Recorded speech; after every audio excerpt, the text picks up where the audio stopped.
students must be wondering what was happening in the beginning of the class. Yes, you can see the plantlets grow. How the plants grow? How can a stationary plant produce so many varieties? Has these questions ever triggered your scientific mind? To answer these questions, we are going to proceed with the next chapter of class 8 biology, that is plant reproduction. Plant reproduction is a very important chapter to understand the concept of asexual and sexual reproduction. Okay, so without wasting time, yes, do not forget to subscribe. Let us begin with the next chapter, that is plant reproduction. Now, when we talk about the plant reproduction, there are two types of reproduction that we see in the plants. Yes, what are those? The first one is asexual reproduction and the other one is sexual reproduction. So, asexual reproduction and sexual reproduction. Okay. As the name suggests, sexual reproduction has got two parents. These parents have to be a male and a female. Male and female in plants? Yes, this query will be solved in the next video. In this video, we will talk only about asexual reproduction. Okay, in asexual reproduction, we have one parent. Okay, and in this we produce genetically identical organisms. So, we can call them clones. I hope you all know what clones are. They are genetically similar organisms. So, what are the different types of asexual reproduction seen in plants? The first one is binary fission. Okay, binary fission. We do not see binary fission in higher plants. I hope you know the classification of plants, right? Plants have got 5 special group. The thallophytes, that is algae. You have bryophytes, that is mosses and lichens. You have pteridophytes, that is ferns.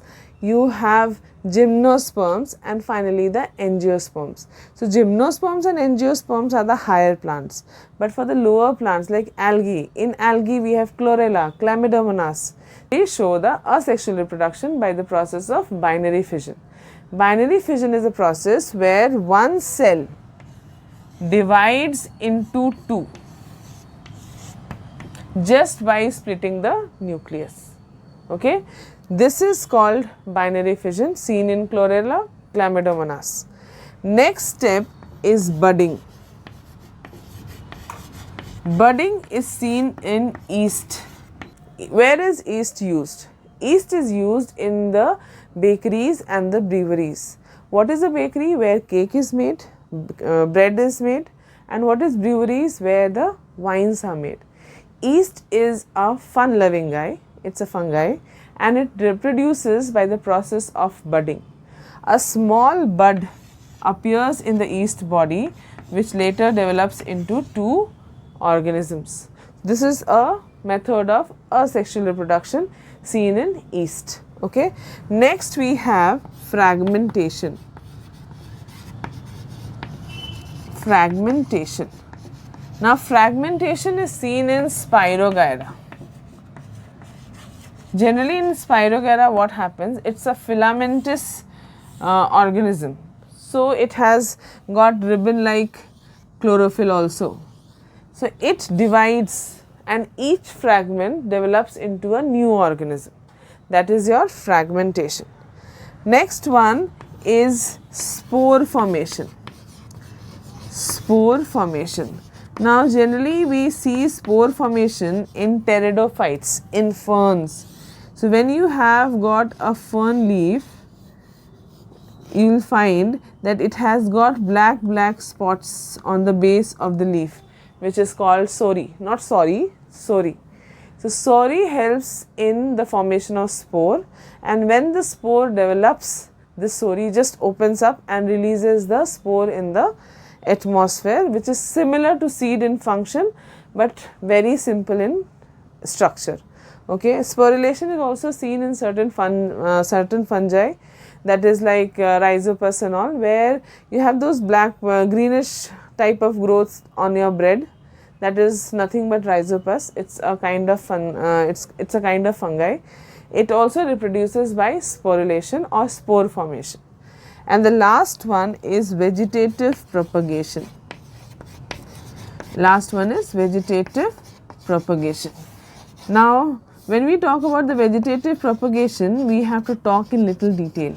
So, I will just clear the board first and then we talk about vegetative propagation. So, next is vegetative propagation. When we talk about vegetative propagation, it means that it is not from the seed, but it is from any other part of the plant. Okay. So, when I talk about vegetative propagation can happen from stem.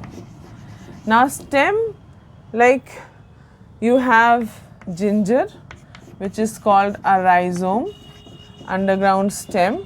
Then you have got bulbs, like you have it in onion, and you have got tubers, which is present in potatoes. Okay. So, what is an example of a rhizome? A ginger. Then you have bulbs in onion and you have tubers in potato.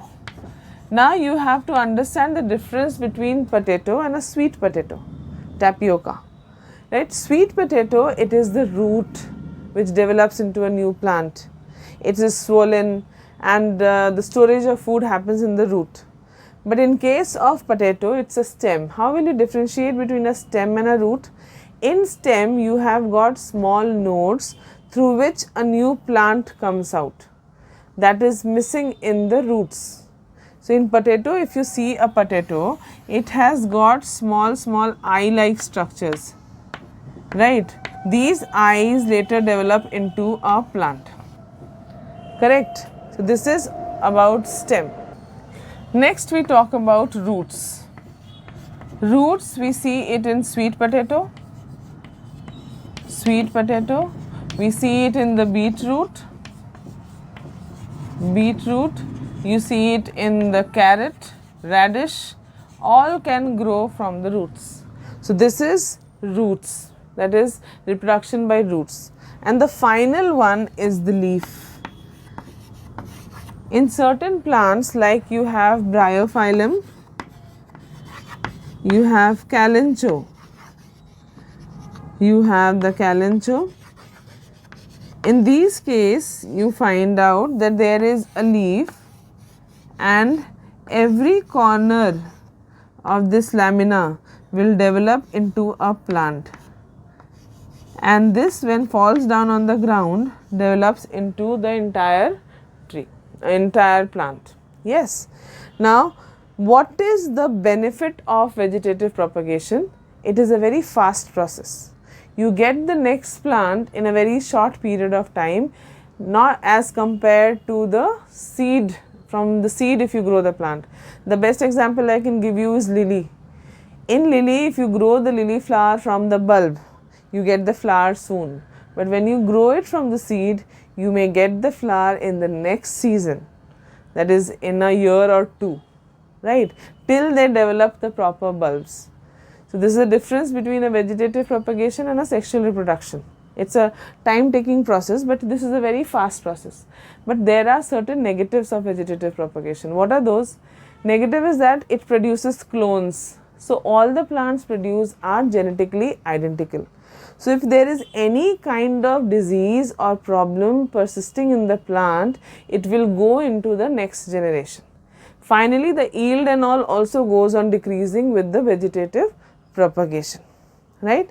Last of this topic is the artificial methods of vegetative propagation.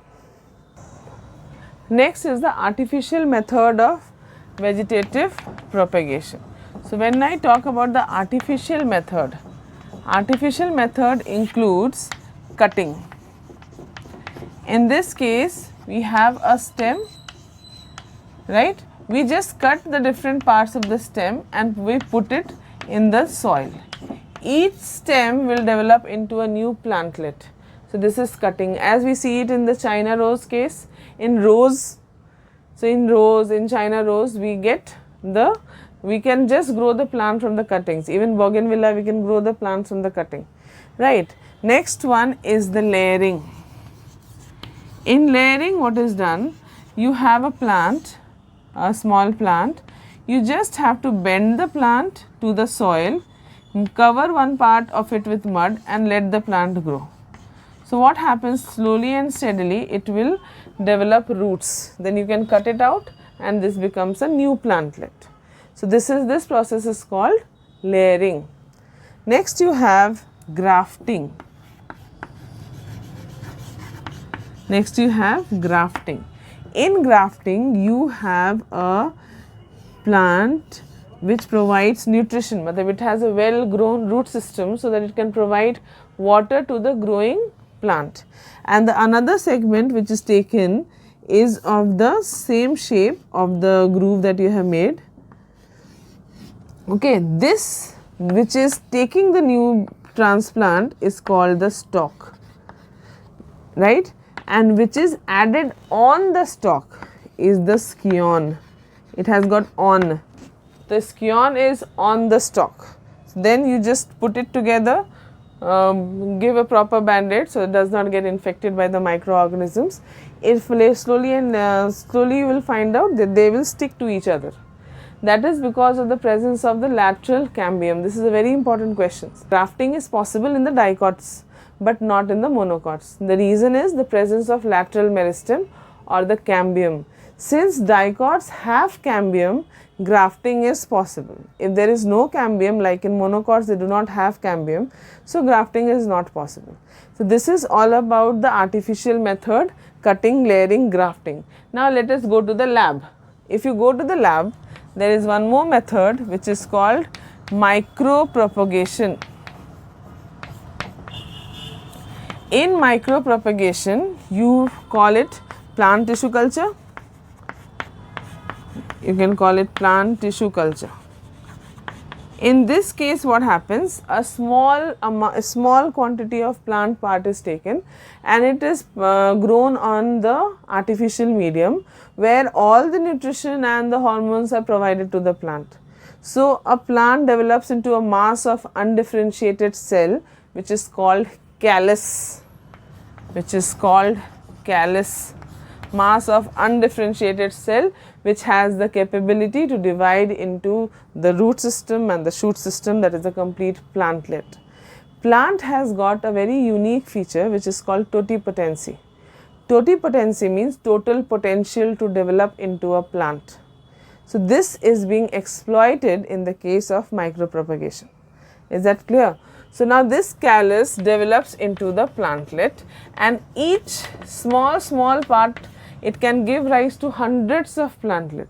So one small fragment of a plant can give rise to hundred of plants. That is why it is called micropropagation. Now these small plantlets are again transferred into different test tubes and grown. Finally, they have to undergo a series of processes before they are released in the farmland or in the field of the farmers. Okay, this process from the lab to the farmer's field is called the hardening process, where the plant is first taken from the test tube to the small garden, to the lab garden, to a normal field and then to the farmer's field, where slowly and steadily the plant is hardened to withstand the change in the weather condition, content of the soil, type of the soil, amount of water and so on. This is all about asexual reproduction. For sexual reproduction, you will have it in the next video where we talk about the flower, the formation of the seed, pollination, fertilization.